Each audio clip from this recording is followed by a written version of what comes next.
Paano gawing MP3 ang music video? Maganda naka-MP3 ang isang music video kasi kahit naka-off ang screen ng ating cellphone, ay tuloy-tuloy nating mapakinggan ang music. Pero kung hindi mo pa alam kung paano mag-download ng music video, punta ka lang sa timeline ng aking Facebook page at doon mo makikita kung paano mag-download ng music video. Una, punta tayo ng Google Chrome. Ayan, kung sa Google Chrome na tayo, dito sa search bar, type lang natin dito ang video to MP3 converter. Then, pindutin lang itong pinakauna. Then, pindutin itong choose files. Then, piliin itong from device. Since naka-download na yung video natin. So, pindutin lang itong from device. Then, pindutin itong files.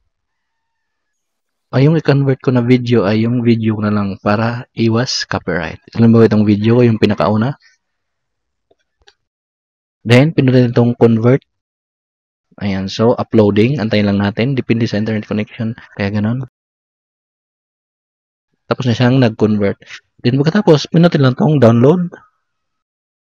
Ayan, downloading file. Then, open lang natin. Sa video na to ay gagawa lang ako ng 1-minute video. Para saan ba itong ginawa ko ng video na to? Para malaman natin kung magkaroon ba ng ads ang 1 minutong video. Kung nagustuhan mo ang video na to, huwag kalimutang mag-like, subscribe, at hit notification bell para updated ka sa mga bago kong video.